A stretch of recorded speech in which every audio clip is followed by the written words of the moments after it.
Good evening, everyone. A big warm welcome. My name is Adam from Trade with Precision, and a big warm welcome to all of you. So thank you very much for joining me. I can see that there's still a few people entering the webinar room, so that's all good. And tonight's topic is gold and Forex by the support. So we're going to have a look at quite a few different markets as well, and I would love for this, as usual, to be as interactive as possible. So please don't be shy, just ask questions, and I will do my best to get to them. First thing I want to do, just make sure you can hear me. Hi, Leon. Thank you very much for that. Sound is good. Tonight is recorded. It is being recorded. You should get a copy of the recording. Actually, for those of you who've attended these webinars in the past, do you normally get a reminder? Because obviously I'm not registered the way you are. Do you get a reminder that says you can access the recording, or do you have to request it from me? Just let me know what, because obviously I'll give my email and try to assist you in that sense. So we've got a couple of risk disclaimers to go through while we do that. For those of you who don't know me, this could be your first webinar or your first webinar with IC Markets or your first one with me. I'm based in the city of London. Actually, as it is, I happen to be speaking to you tonight from Marbella in Spain. It's very warm here, but not as warm. This is so ironic. Not as warm as it is in the UK. Everybody's sort of 39, 40, 41 degrees in the UK, which is absolutely crazy because I saw those temperatures in Cairo last year. And here I am, and it's 26, 27 degrees, which is just doesn't make sense. It's usually much warmer here. I am a trend-based trader, so momentum-based trading, price action, technical trader. I don't trade off fundamentals. There's some phenomenal books out there that I can recommend for further reading as well. If you're interested, we can do that at the end. But yes, everybody has to obviously pick a path, and I've picked technical trading. So I trade all the different markets of currencies, indices, commodities as well. And that's really what I do for a living. I trade for a living. I trade a few clients, high net worth clients as well. Not a solicitation, just giving you some background. And yes, on the agenda, a review of the commodity and Forex markets. I think there's some good stuff happening this week. Identifying strong opportunities within the markets, and obviously a potential watch list for traders to consider. Okay, great. So you get a notification from ICM an hour before and a day before. But do you get an email that says thank you for attending, or just in case you missed the webinar, here is a link to the recording? Do you ever get any of those? Just let me know. And somebody else is saying no. You say no, Leon. Okay, just confirming that. Okay, great. Well then I can. What I will do is I'm going to just put my email address in here for all of you to have, and just if you want a copy of the recording, just send me an email and I will send it to you. Okay, usually I'll send it to you by tomorrow. You'll get it as well. Okay, cool. So let's go across to the platform, and actually tonight I'm going to be doing this off the I'll do this off the browser. So let's just go and have a look. What is going on here? Let's go through and have a look at the various markets. Okay, so this is my layout. I just want to make sure I am on my one here as well. We've got various markets. Not really a fan of Cad Swissy right now. And we've got our list on the left-hand side, various different markets we can have a look at. Okay, so interesting, dollar yen. Just having a look at it, just let me explain what I have going on in front of me.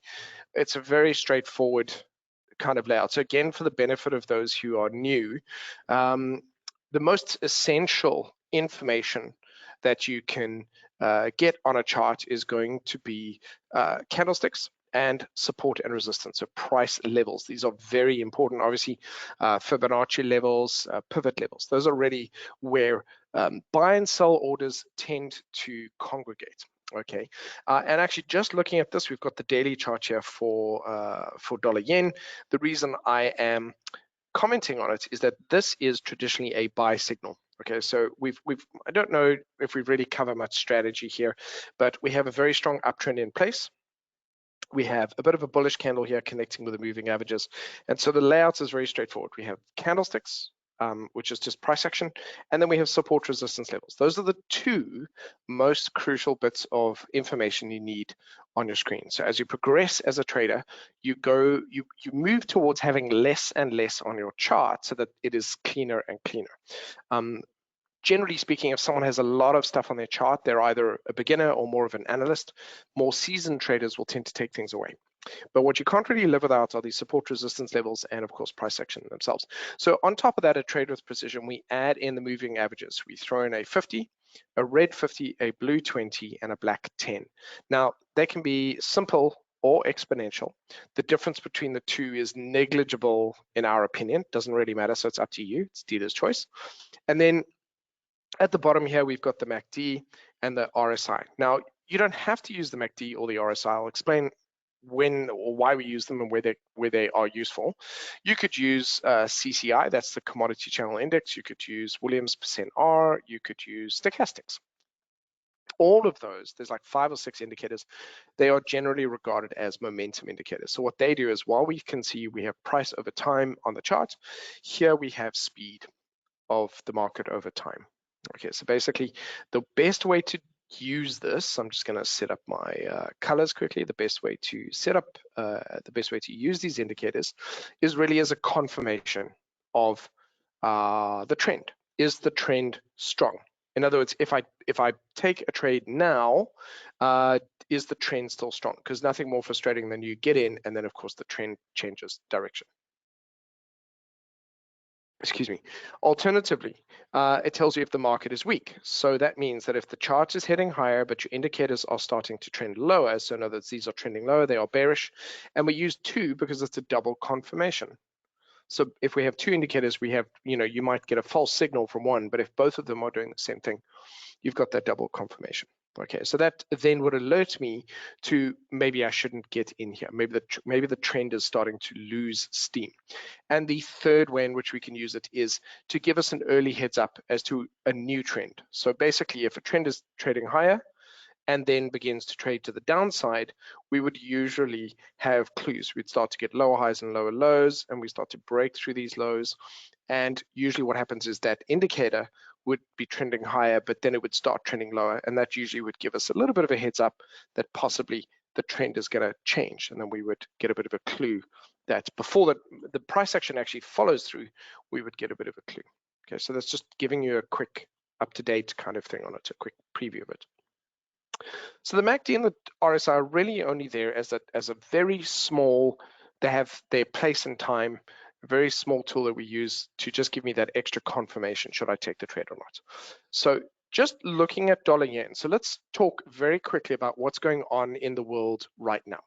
We have triggered, well, we have it as a result of, sort of generally speaking, 3 different things.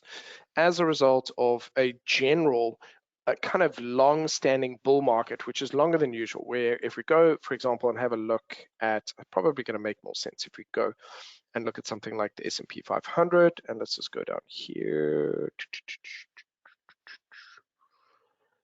We'll look at the S&P 500. Okay, can I put it in there? Will I be allowed to do that? No. There we go. So if we look at this on a much higher perspective, we go ahead and have a look at it on the monthly. You can see that actually we've had a very, very strong bull run. And in the past, we've had moves and pullbacks and moves and pullbacks here. And there's a bit of a consolidation during this period. This is quite important. This was during Obama's final year, in his 8th year. It was also presidential, what they call an election year. And this was when the new president was sworn in. So we have that, and the market kind of took off. This was relatively, this as a move without a correction is kind of rare. But since then it's become normal. So we have big moves, we've had some corrections here. This is COVID. So this is the reaction to the S&P 500 on COVID. The market recovered. And actually what's important for all of you to please take note of, especially, is that the market has begun to curve upwards here. So this is what we call parabolic. When a market goes from steady to parabolic and it corrects, which it always does at some point, the correction is often quite aggressive. So the correction can often be quite as strong in line with the original kind of, a market can kind of just keep ticking at this angle. When it starts to accelerate, it usually becomes too hot and it has a bit of a correction, and then it can often carry on from there. So you can see that if we kind of draw a line, I want to use a specific tool.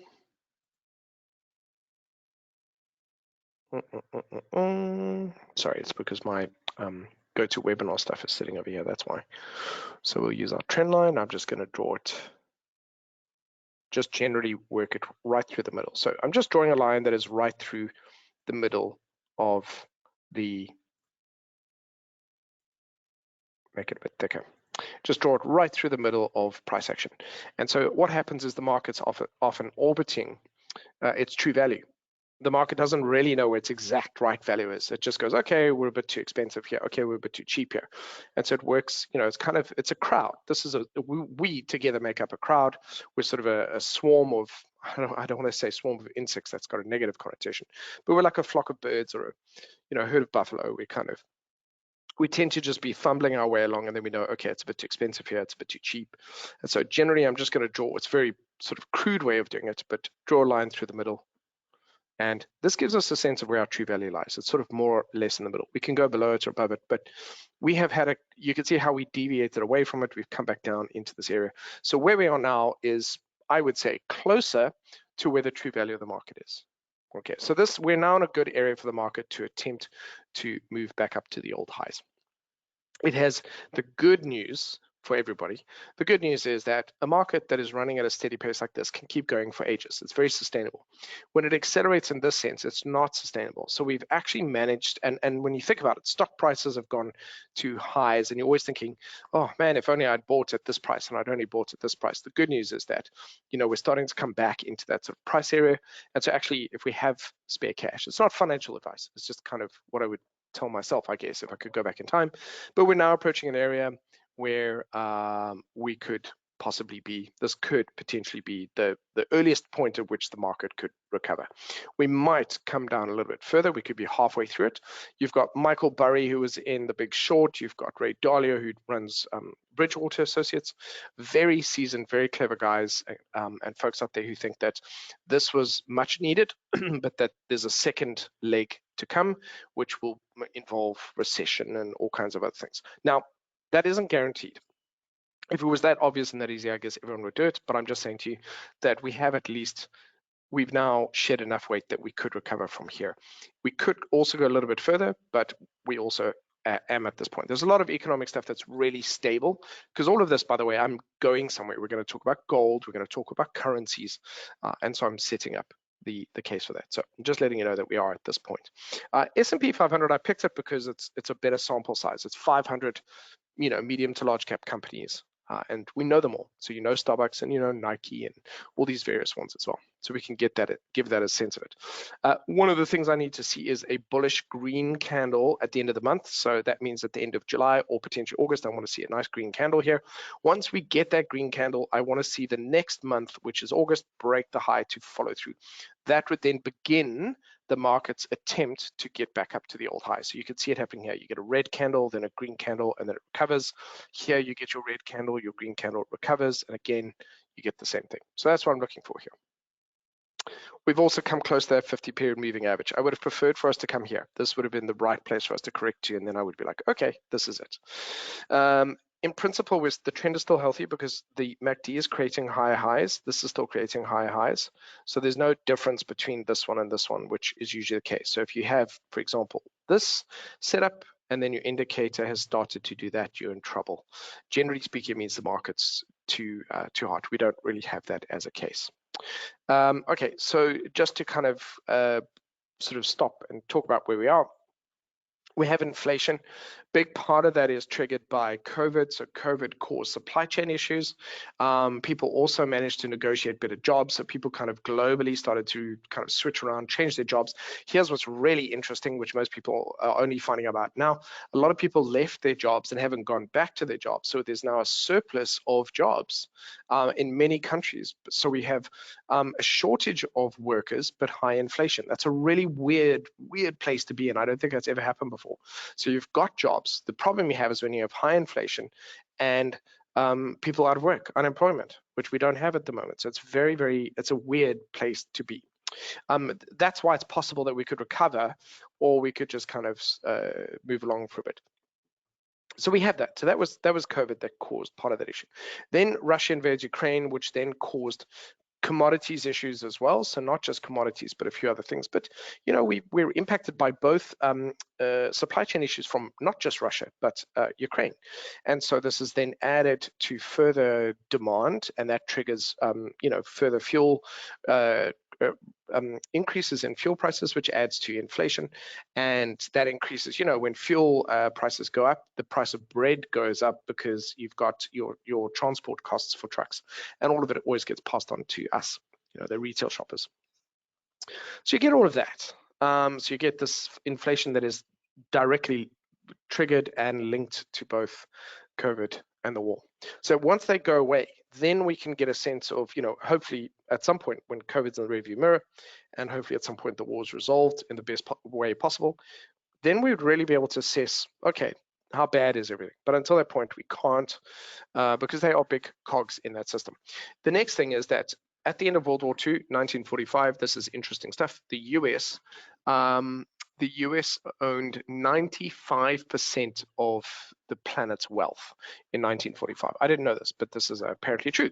So what we have is this US economy, which is bigger than just 8 or 9 other next biggest economies combined, and so that's why we're keeping an eye on what's going on with the US economy, keeping an eye on what's going on in the Eurozone, how bad is inflation, what can we do with that? Okay, and all of this is important because if it leads to what traditionally happens, ladies and gentlemen, is that when we have, let's go over here, I've got a lot of /N charts, is that when we have, typically when you have high inflation, the banks will increase central bank rates and increase their rates in order to curb inflation, to stop people from borrowing money and to get them to kind of pay it back, and that usually calms the markets down.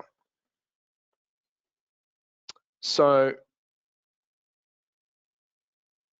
there we go, beautiful.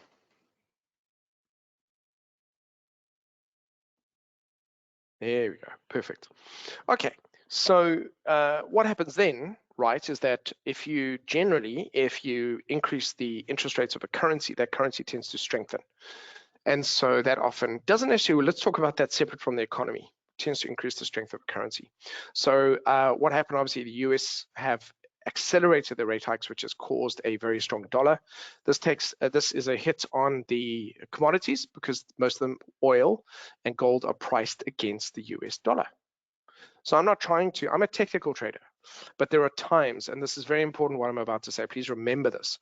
There are times when we have extreme moments where the fundamentals and the technicals align, because it's obvious, like we know, okay, we've got to, we're in a moment of panic, we've got to increase those interest rates, the dollar gets strong, then we feel the commodities priced against the dollar take a hit, other currencies priced against this big currency take a hit, and it's very obvious, but only in times of dire stress, usually like 2007, 2009, for example, or where we are now.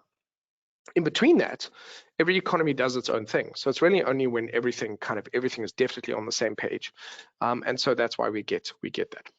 So we've had a very, very strong, I'm going to check your questions in a moment. We've had a very, very strong dollar, actually going back here until sort of last year. But it usually has also been largely range bound. Okay.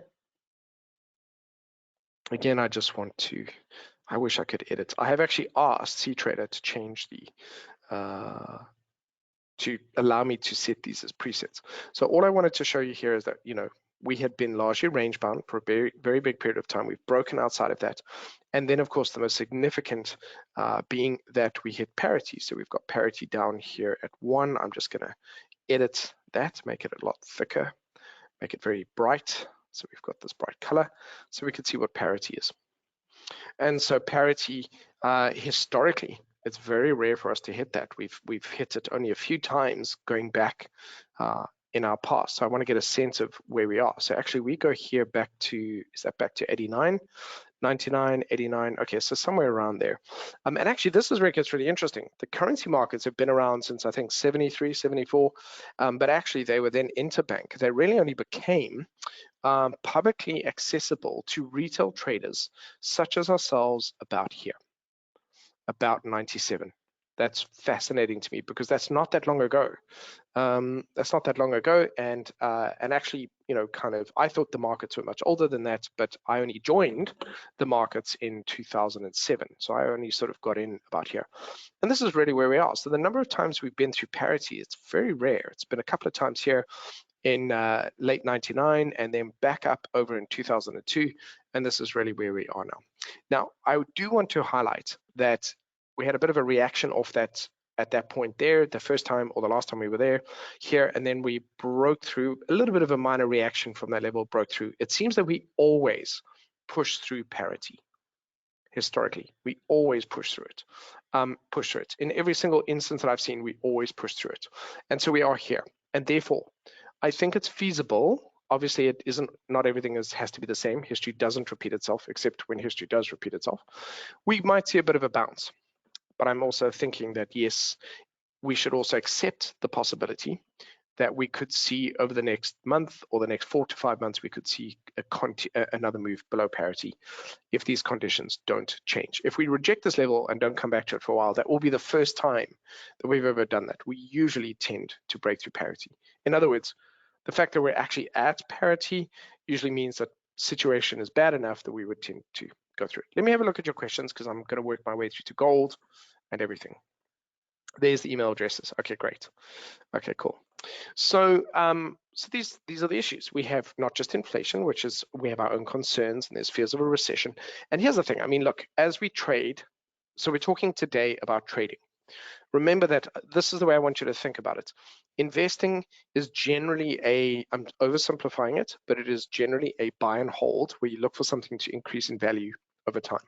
And it's time-based, so you want value over time, generally speaking, and you want that market to head higher. So that's why you might buy a piece of property, or you might buy gold, maybe cryptos, not necessarily currencies. That's not the best, that's not the preferred go-to. But when we're talking about trading, and this is important, trading, ladies and gentlemen, is about earning a primary or secondary source of income by engaging in the financial markets, whether it's trading stocks, whether it's trading commodities, oil, gold, or trading currencies. And it's much shorter term. We don't care which way it's going. All we do care is that it's trending in a very nice, almost safe way. If a trend is strong, it's safe to trade because the probabilities of it going in that direction or going in our favor is greater than it going against us. So it becomes, and that's what we're looking for. We're really, day traders are looking for an opportunity that will only last a few hours. Most traders, the longest you're looking to be in a position is a few days. You're not really wanting to be in it for weeks. That's not your that's not your average trade. That's not your average, that your really kind of day-to-day intention. And so the reason we say that it doesn't matter what the market is doing at any time is because, I could be potentially shorting the euro today, but 3 months from now it might be going up, and then I'll be buying the euro for a few hours at a time, or a few days at a time. And so we're really much more in tune with whichever way the market is going, and we're not carrying over an implication. What does this mean for my economy? What does it mean for my investments? That's not at all relevant to a trader. A trader is, today there's an opportunity to buy in this market. Okay, it happens to be gold, it happens to be going up. That's all that doesn't matter. It's just that there's a high probability that this market is going to go up or go down, and I can capture a slice of that move and make some money from it. So it's really important to emphasize that, because I think people think that trading is somehow linked to, fundamental analysis. Not in that sense. It's really short term. We're going fishing. We just got to bring home fish every day. So the beauty of it is that it is meant to be recession proof, because the markets will, as long as the markets are moving, we are able to make money from them. Okay, so it's not a sales pitch. It's just trying to get that head, try to approach it, kind of frame it correctly. So I wanted to talk about this level here. We're getting a bit of a reaction of it. We had a really long move. Usually we would have corrections or retracements. We didn't. We haven't had in a while. And I think we need to keep an eye on, if we do get a bit of a retracement from these lows, we could see ourselves working up to, or back up to, possibly 1.1 or 1.08. But I think it's I think it's probably less likely or more likely that we'll head back towards 0.5, 1.05 on that. So let's go look at it from a weekly perspective. And what I want you to also please take note of here is the quality of this trend. When we see this is a very smooth, stable, cyclical trend, what that actually tells us is eventually it's going to run out. But what it tells us is that it kind of is very intentional. And you don't really realize it sometimes until you look back. So when I look back now, I'm like, wow, this is rock steady. But at what point would that have become really obvious? Probably once we started to break through here. Just once you've got about 2/3 of it, you're like, okay, this is clearly the trend is settled. And looking at it here, we've kind of we pull back into these moving averages. So we've got the 50, 20, and 10. Price pulls into those moving averages and then heads away. Okay, so if you think of the 10 and 20 together as like a train station, think of those two together as a zone where price will tend to come back to before it heads away again. So if I'm looking to sell, I'm looking to buy, this is a really good area, especially when the trend, you can see it's interacting with those moving averages. It's a really good place for me to join a trend. So right now we can see we've produced a bit of a swing low. So we've broken the high of last week's candle. We're looking pretty bullish. And here it actually looks as though it wants to head back up towards the moving averages, which is around about the 1.04 level. I'm not sure why I have double these indicators. What's going on here? Here we go. And so we've got a bit of this move. And you can see every now and again the market's overstretched, then it comes back. All right, here we overstretched. Here we had a couple of moves, excuse me, a couple of weeks to the upside. Here we could have a couple of weeks back up into here. I think it's feasible to say that we would see the market heading up to 1.04. Could it go further? Yeah, it could come up to the next high. It could come up to here about 106, but I think that is plan B. So plan A is the most likely outcome. Plan B is the second most likely, kind of backup plan if the market retraces further. And plan C, ladies and gentlemen, would be that the market decides to go all the way back up to the top of the range. I think that is the least likely, but I have to include it as a possibility. The clue in that would be if we ended up with a very strong monthly candle. So in other words, by the end of this month, we get a very strong bullish candle that looks almost like this green one here. If we get that here, that's a big move. It's a strong rejection. That would imply we're probably going to see the markets head back up to 1.1, 1.12. It's not impossible. I just don't think it's likely. I think the most likely scenario here is price coming up to minimum 1.04, maximum 106, 107, back up possibly into this area here before possibly carrying on down. However, let's just have a look at these indicators. So what do we get out of these indicators here? You can see it in price. So for the newbies, as you get more and more experience, you don't really always need the indicators. Over time, kind of like if you're driving in your car and you get the sense that this person in front of you is going to change lanes they're not indicating. You just know this person's going to change lanes without indicating, or they're going to take the off ramp, or they're going to turn left or right here without indicating. You know they're going to do it. You can't quite figure out why, and then they do. So you just through years of experience, you start to see stuff. So what it looks like for us is when the market starts on a brand new trend to the upside, it does a nice move and a small retracement because it's very bullish. Wants to keep going. A lot of energy. Does another move and then another shallow retracement. Okay, fine. And then the next move is not as aggressive. The angle changes a bit. So it's instead of the angle sort of being like this, the angle shifts to that. And it doesn't go as fast. So the difference from that high to the new high is not so much. And it does a deeper retracement. So it's running out of, it's not pushing as much, not pushing as fast. It's retracing further. And then it does another one. So maybe it does another high and then maybe another deeper retracement. So all of a sudden the highs are not that much higher anymore. They're starting to slow down. And it starts to basically what I call roll over. So it starts to very slowly starts to do this, and it loses that. Suddenly you can see that over time there's a bit of an arch to it. And what happens with your indicator? So your eye is telling you that. Your eye is telling you, okay, this is definitely losing steam. And when you look at the indicators, you get a similar thing. You get this quite aggressive trending up, and then they start to flatten, and then they start to head down. So what actually happens is, although you're getting a higher high here, you're starting to get lower highs on both of your indicators. We're starting to get them heading down, and they're bearish now. So if your indicator is trending lower, it's bearish. If it's trending higher, it's bullish. It's simpler, but it's the way we use it in the city, and it's very reliable, like 90, 95% reliable. And you could see it on the price section. So if I'm not looking at the indicators, I can usually see if price is doing that. And it doesn't matter, by the way, whether we're doing it on gold or the 5 minutes or the 1 minute or the monthly, it does this, it's always the same. And the same thing with the moves to the downside. So you get a big move and a small retracement, and then a big move and a small retracement, and then suddenly not as big a move and a deeper retracement, not a bigger move and a deeper retracement, and so on. And so that starts to slow down. And often you might even get something like a double bottom and a change. And so what you need to see is you need to see price break up and start trending to the upside. And so your indicators, again, your indicators are bearish and then they start becoming bullish. So they're starting to trend upwards and you're still producing lower lows.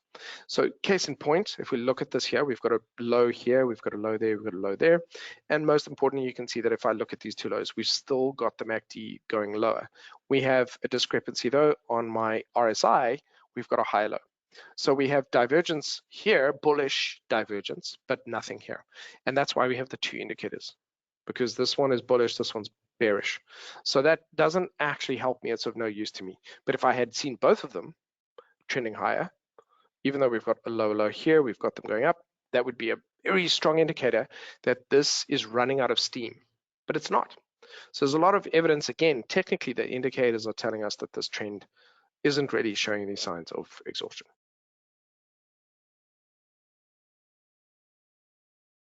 So how could it, I mean, could it still turn around? Yes, it could. You could have something like this.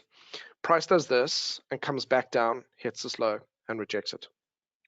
Then we have a double bottom, and then the MACD could be going higher and the RSI could be going higher. And then that's a pretty sure sign that we're going to see a change to the upside, probably.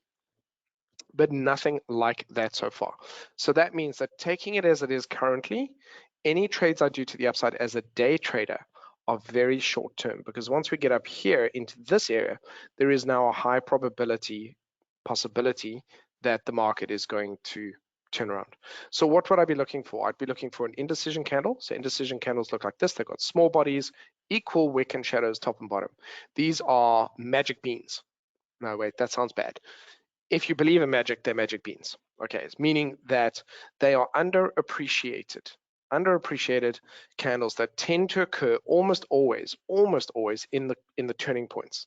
So they almost always occur here and here and here, which means they're great for potential entries into trades. So I'd have to see the market come up to here, produce a little bit of a candle, and then if we break the low of that candle the next week, then chances are we're going to head back down to these levels here. And therefore I'm going to be looking to short the market. So shorter term right now, just shorter term, going back to that daily, I'm expecting the market to push up probably to here. Let's bring out those Fibonacci measurements. Is what I'm explaining making sense? Please give me some feedback here. Let me know if this actually makes sense. Okay, so we've got Fibonacci there. Again, I wish I could just say these colors. Let's thicken that up a bit. Okay. So we're coming back up, and the area that I quite like the look of is going to be, yep, certainly this little area here, okay, which is those lows. That would be a 618. It's a 618 over there. And that makes sense because there's a bit of an overlap with the 618, and there's also an overlap with those lows. So that is a feasible area for the market to go to. And also possibly the 50 will come down. So we might just find that we tap the 50 like that. That could happen because it kind of does tend to happen. There's a lot of little things here. You can see that as we go from this low to this low, we're going from this low to this low, and we're going from this low to this low. So they are bearish, the market's bearish, this is bearish. The implication being that this trend is healthy and therefore is likely to continue. And the clue would be either a small little indecision, green or red indecision candle, or possibly a rejection candle with a nice wick above the high. Could even be something like this, something like that. When it happens, it's going to be quite strong because there's a lot of strong dollar stuff going out there. So I feel that when it does turn, it's going to give us quite a strong signal. I'd be amazed if it was a small candle. I'm expecting it to be quite a strong, it might even within one candle, sort of one candle up, and then the next candle's like this. You could get a bearish engulfing candle like this, even though the previous candles are bullish, or like this. Or like that as well. Okay, so that's one of the things I'm going to be looking for. What I want to see now is, could there be more? Could we go further back? You will see that this area here, which was a 618 from the previous one, let's do both. Hello. Boom. There we go. So we're going to take a second one and put it here. And the second one will be the same thing. We'll just, there we go. So you will notice that we have from this high to this high, there's a pullback. And from the previous high to this one, so the next biggest one, we have, so this is actually a daily high, and that's probably a weekly high. You'll see that we have a 618 and a 382 and a 50 and a 618 from these two difference, a 50 and a 618 here, and a 618 and a 382 measuring here. And these are what we call clusters. Okay, so clustering areas where, in other words, it's very likely that there are sell orders, because in a downtrend, would you expect to see more sell orders or would you expect to see more buy orders? We'd expect to see more sell orders in a downtrend. Okay, so, and obviously until the trend changes. But for now, it's reasonable to expect that we have more sell orders, and therefore we probably have lots of sell orders here and lots of sell orders here because of different traders using different tools. It's interesting to me because also that overlaps with a support resistance level. So if I just move that, there's a bit of a support resistance level here. There's two Fibonacci levels. This is what we would call a cluster. So I anticipate that this is the most, it's not guaranteed, but from experience, this is the most likely area where resistance is going to happen. You could almost highlight this whole area there as being a sell zone. So we also have a sell zone here. Price will come in. There's probably a lot of orders here, so I would expect it to either just turn at that point or in this area. That's where it's likely to find some resistance, if everything else is going to continue as we see it.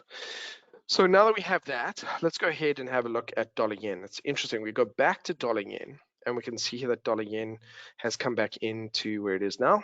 Let's just go, and I'm just going to move that up here. I'm just going to steal that line.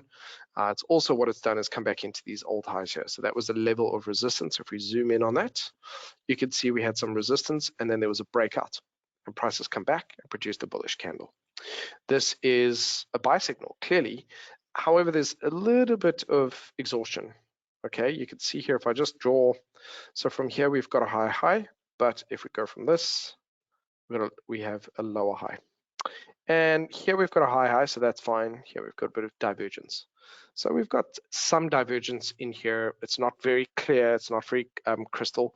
So that also is not super reliable. Part of this is because if we go to the weekly, we have been going for a while, but I would have to say to you, does this look like a strong, healthy trend? Overall, I think this is a strong, healthy trend. I do, however, think that it is, remember how I said to you, there's that first big move, shadow pullback, big move, shadow pullback. I think we're likely to see something like that at this point in time. But yeah, we are, this trend is still healthy. So far, the angle has started to go parabolic a bit. We'll probably get a correction at some point in the future, but this is a weekly chart. So we might only, this could be next year. That's how long it could literally take to do it. And if you look, you can see that's heading higher. There's a bit of divergence there. We're really are getting some mixed signals here. So when you get mixed signals, the best thing for you can do is ignore them, but be cautious. And if we go to the monthly, let's have a look at this. From a monthly perspective, this is also significant. Just like the euro dollar was in a range, here we have been in a range. Here we've broken out of the range. And therefore, and in fact, we haven't even hit these prices since, if you go all the way back, it's like 1980 something. Let's go have a look and see what history we've got here. There we go. 1998, I beg your pardon. 1998 that we were here. Now the next major level is up here. So we've got a bit of a level in between, a little bit of a level in between, but I wouldn't count on that a little bit too much. It is possible we could see this head up to this high before it takes a bit of a correction. And again, look at that correction when it does finally come down. So the reason I bring all of this in is saying that so far, based on what we can see, although it is ridiculously overextended, so is euro dollar to the downside. All of them are overextended. I'm just saying that it appears as though there could still be a bit more juice in the tank before we get that correction. It's going to be interesting. So plan A for me is, yes, we are due for a correction now. We could be getting that. The market could be ready to go a bit further, but I shouldn't I would be surprised if we had that correction now, because I feel like it's more likely we'll get the correction later on. So let's take that. That's dollar yen. I'm bringing this in because it's dollar yen. It's also important euro dollar as well. These are major areas. To me, I'm expecting these to be continuation. So for example, traditionally, the way I would do this is wait for this to finish tonight, place an entry order 2 or 3 pips above the high, and my stop loss below the low. And that would be 0.5% or 1% risk. Target a 3 to 1. So in other words, I would look to take, if I risk 1%, I'm looking to take 3%. I would write down in my trade journal some divergence on MACD, no divergence on RSI, so that I've got a record of that. And if I was concerned, if this divergence worried me, I would then reduce my risk. I could go, look, this could still go on and make 1-to-1. Maybe what it'll do is maybe it'll come up and hit there and then come down. That's a possibility. But in isolation, this could be a decent trade. If I'm ever worried, if it looks good, but there's other things that are worrying me, they're not red flags, they're not obvious mistakes, but there are amber concerns, I can reduce my risk. So then I risk 0.5% or 0.25%. So if it's a loss, I know why. If it's a win, then at least I make the money. So yeah, this is potentially a trade idea to the upside here in line with that. And let's go and have a look at some of the other yen pairs quickly, because they have those possible. So dollar Swissy doesn't care. Dollar Swissy is not looking as bullish. So it isn't just dollar driven. It isn't just we're getting a weaker dollar, but we've got that weaker yen. That yen just keeps going. There's like nothing that stops it. So let's go through and have a look at some of these other pairs. So for example, let's look at Aussie Yen. You can see that's pushing to the upside. So that's looking bullish. So switch it up for a weekly. Okay, it's like a flat level, wants to break out a little bit. Definite bearish divergence there. Sorry about this, let's change this template.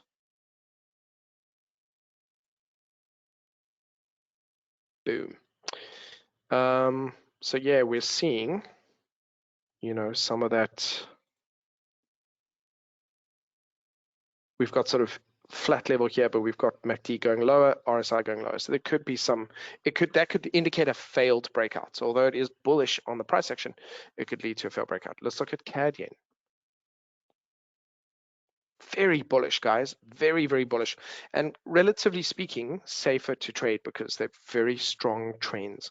Not everything has got those trends. Let's look at Aussie Swissy for comparison. There we go. No clear trend. So if I have to, you don't have to trade everything out there. But if you see 3 or 4 charts that are trending nicely, yeah, you kind of owe it to your account, not to risk big, but to possibly try and get a slice of each of those moving markets. Let's look at Aussie Sing. Okay, not really going anywhere. Let's look at Swissy Yen. Big, strong trend. Going parabolic without a doubt, starting to, trend higher. So we've got that. I wanted to show you Euro Yen, and let's have a look at this one. Yeah, also still nice and bullish. Look at that nice little bullish candle there, but there's clearly some resistance up here. So I figure it's going to battle when it gets there. That's the weekly. Let's look at it from a daily perspective. There's without a doubt a level there, but I think there's some good moves to the upside. Do we have to trade the daily or the weekly? No, we don't. We can go down to that 15 minutes. Go down to the 15 minutes. I roughly know where it's going to go. I know where it's trying to head up to, and potentially look to trade those moves, or maybe not the 15 minutes if that's not showing that beautiful cycles. The 1 hour here looks a little bit better. Even the 4 hour potentially showing that kind of those really nice cycles on it. And there's that major level up there. So it's got 144 in its sights. That's where I think it is most likely to go. And finally, pound yen, let's just bring that in. Also look at this, trending up, trending up, trending up. There is some resistance over here. So if we go up to the weekly, you can see there's some resistance up here, but that could be ultimately leading to breakouts. Again, bearish divergence there. So we've got price up at this flat level, but we've got MACD just going a little bit lower, and RSI. What they should be doing is either equal highs or even better, trending up. So if they're bullish, this is bearish compared to price action. This usually would be a bullish setup. So interesting to me. So the yen crosses could actually be getting to a point where they're exhausted. They've been going for a while. That could be it. But at the same time, right now, as they are actually some of the most attractive charts that we've got in terms of currencies. Let's move across and go and have a look at metals. Let's talk about gold, because we want to see what's going on there. So somebody has been busy on this, just drawing in all these different things. Not a criticism, okay, but a couple of things I would talk about here. We're on the weekly time frame, and we have lower highs and lower lows. So we have a downtrend for gold. One of the things, please, again, something else for you to remember, is there's always these urban myths in trading where they say, oh, well, a strong dollar means this, or that certain things, guarantee other things. But you can have a strong stock market, a strong dollar, gold can be in demand, you can have a strong euro, and you can have a strong pound. That can all happen at the same time. In fact, for the last 10 years, we've had plenty of, 2019 especially, strong gold, strong stock market, strong dollar. Okay, so we can have those things. However, there's one of those urban myths which is like, well, if there's a fear, obviously then there's if we safe haven behavior, we move towards dollar yen, which we're kind of seeing dollar yen, but that's been going for more than a year now. If we'll see us move to the dollar, and we'll see potentially when the interest rates go high, we see the stock market drop, which is also adds to a stronger dollar, I might add. When you exit those positions, you're selling them and you go into dollars. But then especially with gold, we're seeing this head lower.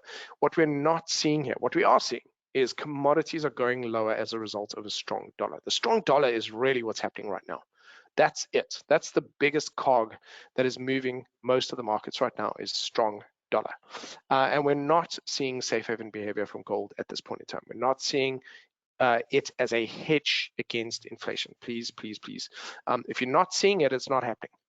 So we're not seeing it here. It doesn't mean, like, what could happen is if, for example, inflation really gets bad, it says it goes, it's at 9% now, it starts heading up to 12 or 13%, and then we see gold just suddenly start to accelerate. Then I would say, okay, now we're seeing gold coming in as a hedge against inflation, but we're not seeing that at this point in time. And so really the theme of tonight was, look, we get these levels, historical levels here, and I want to do that one. Is that just where price is now? And again, we have these major levels up at the high. So if nothing else, it's range bound between these two. What traders can do, this is considered range bound until we break below these ranges. So if I got a very strong bullish candle at this level, really nice, one of these nice little levels, so let's zoom in a bit, one of these nice strong bullish candles, nice rejection wick there. Something like this is a bit too much, but something like this would be great. Also a double bottom, so that is it bullish, but then it comes back and rejects it again. At this point, for me, then yes, I would consider that not a very high probability setup, but greater than 50% at that time, greater than 50% chance that I would trade this back up to these highs, or back up into these highs here, back up towards the middle here, possibly back up to the old highs, but I'll deal with that when we get there. In the meantime, yes, it's more realistic that the market, if it produces a nice strong rejection candle, is going to work its way back up into kind of the middle of this range. So that tends to be the case. If we compare it to, say, silver, and then I'll have a look at your questions.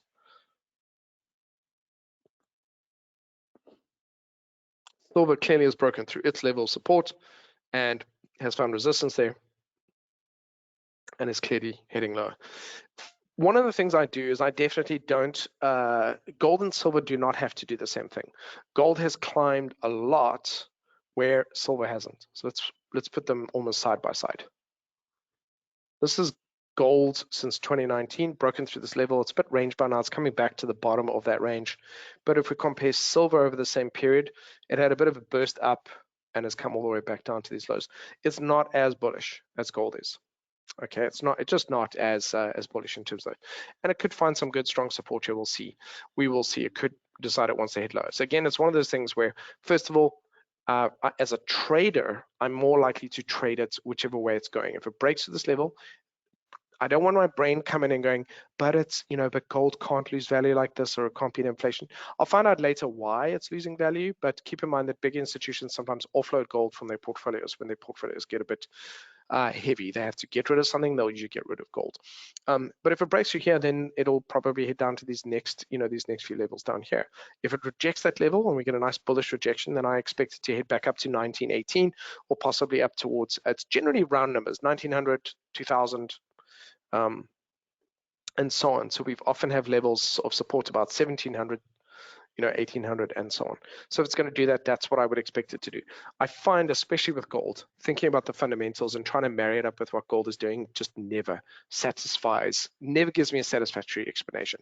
It might explain why gold did what it did the last week, but it never helps me predict what gold's going to do the next week. But technicals for gold work very, very well. And currently, I just wanted to highlight it is range bound on the monthly, on the weekly. It is in a downtrend, a little bit overextended, could definitely do with pulling back into here to find some resistance. On the daily, let's go have a look at it here. On the daily, downtrending overall, coming into a major level. There's no bullish divergence here. Let's look at it on the 4-hour. So part of the reason why the markets can sometimes diverge is as the market is approaching a major level, traders start to extricate themselves from their positions. They exit their positions, which slows down the approach. It's almost like trying to put the brakes on as you're on a boat as it's approaching kind of an iceberg, I suppose, or just as approaching something. And then you start to get your divergence. So here you can see you've got your lower lows. Here you can see your MACD climbing. And here you can see your RSI climbing. So you've got bullish divergence here. What this is indicating is that there's a strong possibility that the daily is going to do a retracement. Not necessarily that the daily is going to change direction, but that the daily is going to do a retracement, meaning it'll come back up into 1750 as high as 1800. We'll see if that's going to be the case. Let me have a look at your questions. What's the view for current gold's move? So right now, my expectation is I want to see how it reacts at the level it's at now, 1700. It's very close there. I would look for the daily. So the daily is going to be my big clue. We've got some signs here that the 4-hour is going to attempt to push up a little bit higher. I want to see if we get a strong daily rejection candle at that level. And then if we break through, I think then it's fair to say we are range bound, and therefore it's not unreasonable to expect it to head back up towards 1900 if it's going to do that over the medium term. If we fall through that level for whatever reason, then I'm going to start to keep an eye on the next levels below that. But right now, it seems like it's more likely to reject that level. Okay, based off that 4-hour, by the way. The recording of the session, I did put my email address in here. I'm going to repeat it again. If you just send me an email, I will do that. And the reason I do that is you'd be amazed. Out of 100 attendees, 3 people asked for a recording. So I will, you know what I mean? I'm happy to send it to everyone, but it's tricky for me to do that. That is not right. Precision. Adam at tradewithprecision.com. It looks weird. So everyone has, will this recording be uploaded to view later? Yeah, there we go. Okay, so we've got gold, euro, dollar. We've got a bit of a strong dollar at the moment. We've got dollar yen setting up as a continuation. Right now, I'm seeing this retracement right now as just a breather. With you could have the market, for example, you could have the market pull all the way down to a level, pull back, and come back down and then reject it. And then you're like, okay, then we get our rejection. We're going to change trend on the daily. And right now, I think we're in this part. We don't know yet if we're going to get a continuation. I think we're more likely to get a continuation down. I don't know then if we'll get a double bottom. Okay, so I've spoken to some of you before that you can get a double bottom that looks like that. You can get one where you get a higher low, which is also a very bullish sign.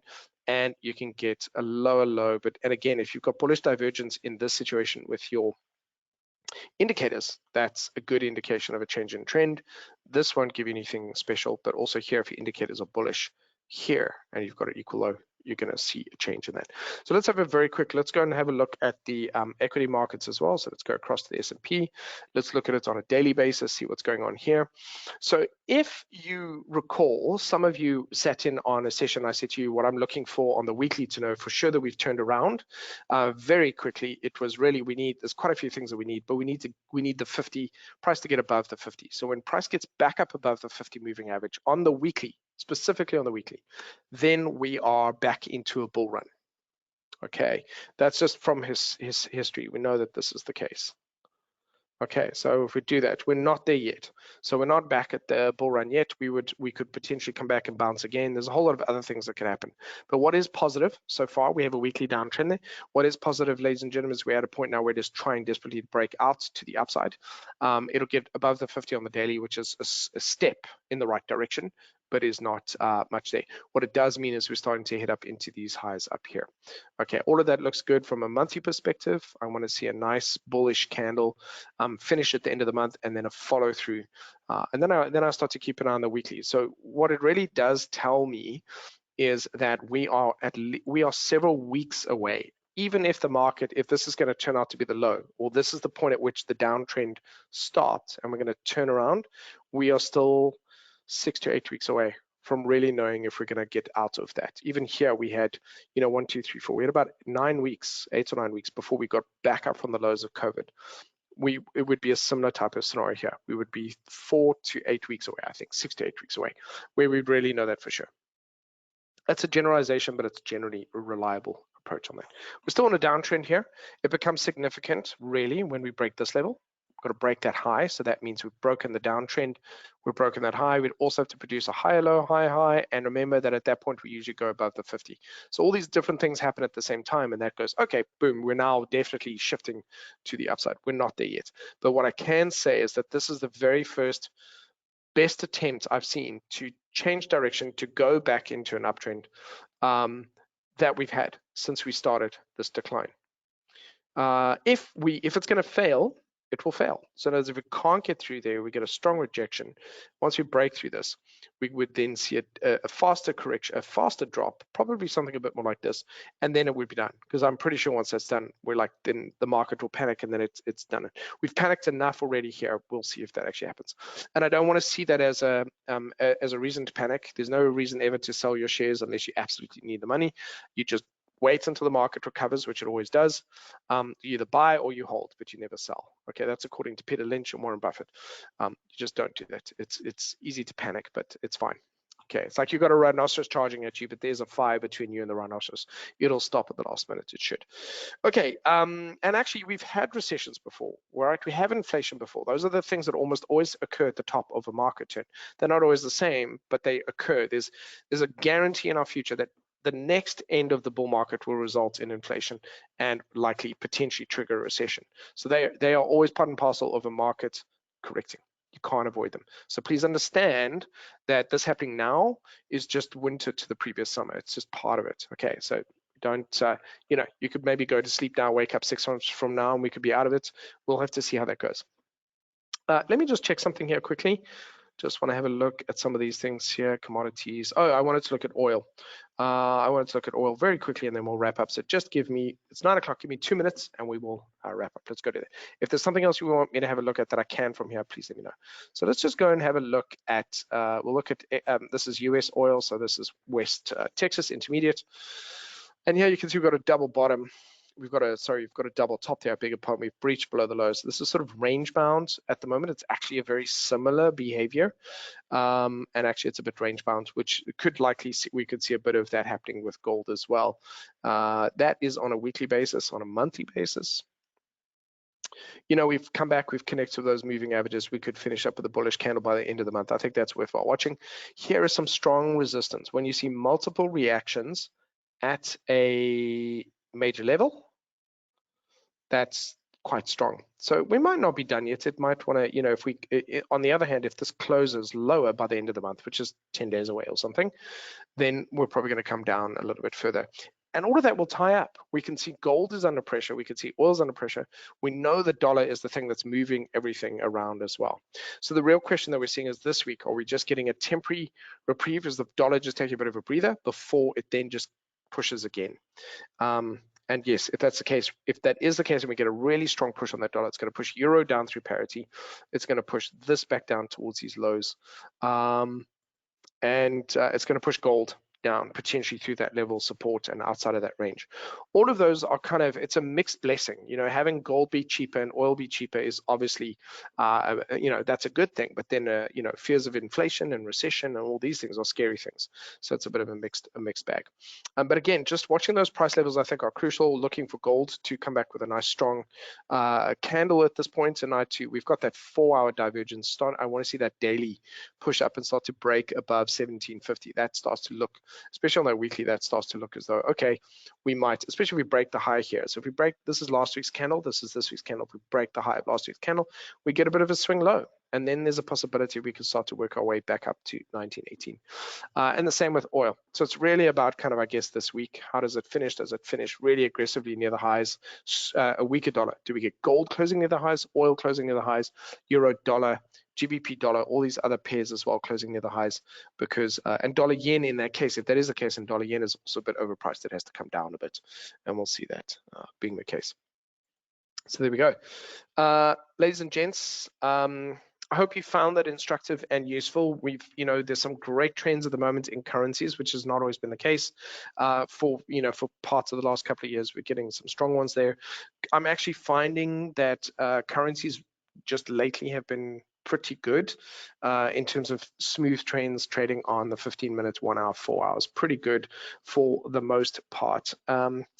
Gold has not been as great. It has the last couple of weeks, but I would say the last year or so, it's been very mixed, some very choppy moves on that. And with oil, although oil was great, it's become a little bit choppier to trade because it's bouncing off these support levels and then not going back into an uptrend. So interesting enough, currencies have been that little bit more reliable. It's usually gold and oil. Oil was a star to trade. So I want to say thank you very much for your time. I really, really appreciate it. As always, I want to make sure that you look after yourselves. Please drink lots of water. If you're stuck there and exposed to the heat, we had more than 1,100 people have died in between Spain and Italy in the last week, which is madness. So please drink lots of water. Look after yourselves. Don't go out and get yourselves exposed to the heat unless you need to. Take some care. I will send the recordings to anyone who drops the email address in here. Or sends me one, and I'll send all of that through to you tomorrow. So you should get it in the morning tomorrow. And I want to say thank you very much. It's always a pleasure. Mohit, you should have got my email address, so you should be able to do it. Leon, absolute pleasure. Thank you very much. Folks, look after yourselves, and I will see you at the next one. Thank you very much. Great. Absolute pleasure. I've got your email address. Thank you.